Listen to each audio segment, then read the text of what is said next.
नमस्कार दोस्तों, स्वागत है आपका हमारे YouTube channel your legal rights में। मैं हूं एडवोकेट विष्णु चौधरी। दोस्तों, आज हम बात करेंगे सच्ची घटना की। ये घटना है हरियाणा प्रदेश के जिला पलवल की।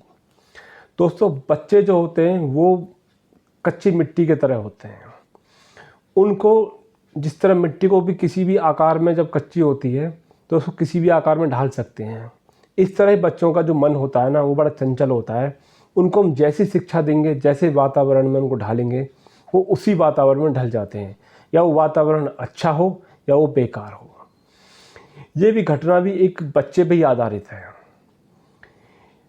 हरियाणा और उत्तर प्रदेश की सीमा से लगता हुआ थाना है चांट, जिसका जिला है पलवल, प्रदेश है हरियाणा। उस थाना चांट के अंदर एक महिला, रात के समय 2019 का ये समय रहता है, महिला थाने के अंदर आती है रोती बिलखती और बहुत ज़ोर ज़ोर से हल्ला मचाती है कि मैं तो बर्बाद हो गई, मैं तो लुट गई, मेरा तो कुछ नहीं रहा, मेरे से तो अपराध हो गया। इस तरह की बातें बोलती बोलती महिला थाने के अंदर हल्ला मचाती है। तो जो थाना इंचार्ज होते हैं उसको कहते हैं, आप आराम से बैठो, आपकी सारी बात सुनी जाएगी, आपके साथ जो जो हुआ सही से आप हमें बताओ क्या मामला है। महिला सारी बात बताती है कि जनाब, मैं किसी से प्यार करती हूँ या साथ रहती हूँ, उसने मुझे प्रेग्नेंट कर दिया है, मैं उसके बच्चे की माँ बनने वाली हूँ और वो मुझसे अब शादी करने से मना कर रहा है। सारी छानबीन करने के बाद उस अपराधी को कोर्ट में पेश किया जाता है। वो अपराधी दोस्तों कोई नहीं, वो एक अपराधी 14 साल का बच्चा होता है। 29 साल उस महिला की उम्र होती है और 14 साल का वो बच्चा होता है। जब सारा मामला कोर्ट में आता है तो उस बच्चे के लिए जज साहब भी अपना फैसला बदल देते हैं। कहानी कुछ इस तरीके से है। महिला का पति 2015 के अंदर एक्सपायर हो जाता है। उसके 2 बच्चे होते हैं। वो अपने बच्चों को लेकर अपने किसी रिश्तेदार के यहाँ शहर में आ जाती है। जब वो शहर में आती है तो उसके पड़ोस में रहने वाले इस बच्चे से उसकी हाय हेलो हो जाती है कि बेटा मेरा ये काम कर दे, ये काम कर दे। उस महिला के साथ उस बच्चे को तैयार करती है अपने साथ यौन संबंध बनाने के लिए। वो बच्चा पहले तो उसकी बातों से इनकार करता है, लेकिन धीरे धीरे उसके रंग में ढल जाता है और उस महिला के साथ ही रहना उठना बैठना शुरू कर देता है। जब भी उसे समय मिलता है तभी उस महिला के पास वो आ जाता है। ये 3-4 साल तक ये दौर चलता रहा। बाद में आकर जब महिला को पता चलता है कि वो इस बच्चे से प्रेग्नेंट हो गई है, तब वो महिला थाने में पहुंच जाती है। थाने में पहुंचने के बाद उसके खिलाफ मुकदमा दर्ज कराती है। मामला कोर्ट में पहुंच जाता है। जब मामला कोर्ट में आता है, जब दोनों पक्षों के वकील ये सारी घटनाएं जज साहब के सामने रखते हैं, तो जो जुडाइल जस्टिस जो बोर्ड होता है, जब क्योंकि बच्चा नाबालिग है, तो जेजीबी कोर्ट के अंदर जब मामला आता है तो कोर्ट इसको बहुत ही गंभीरता से लेती है।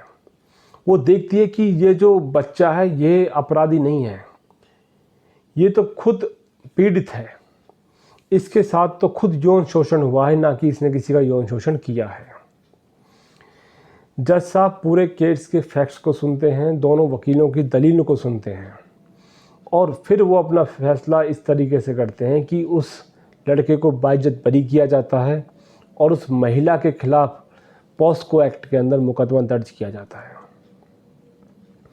यानी जो मुलजिम था वो बरी हो गया, जो कंप्लेनेंट थी, जो पीड़ित थी, वो अपराधी हो गई।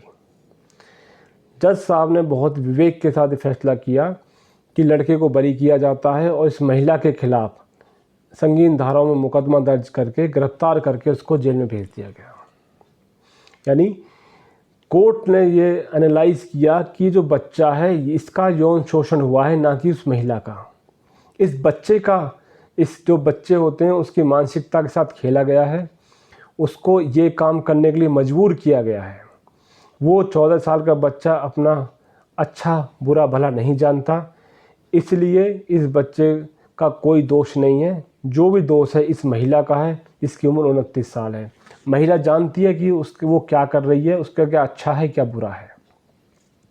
सारे केस के फैक्ट सुनने के बाद लड़के को बरी किया जाता है और महिला के खिलाफ मुकदमा दर्ज करके जेल में भेज दिया जाता है।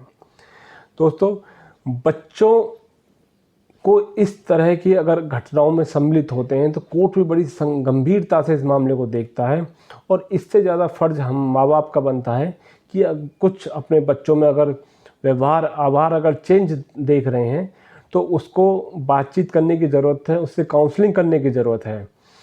हो सकता है कि वो किसी अपराध की तरफ बढ़ रहा हो या किसी अपराध के चंगुल में फंसने वाला हो, तो हमारा भी फ़र्ज बनता है कि हम भी अपने बच्चों पर ध्यान रखें, क्योंकि छोटी उम्र में बच्चे किसी भी डायरेक्शन में बहुत जल्दी से चले जाते हैं। उनको खुद पता नहीं होता कि इसको करने से क्या अंजाम हो सकता है और कुछ लोग अपने फ़ायदों के लिए इस तरह बच्चों का इस्तेमाल कर लेते हैं। आशा करते हैं दोस्तों हमारे द्वारा दी गई जानकारी आपके काम आएगी।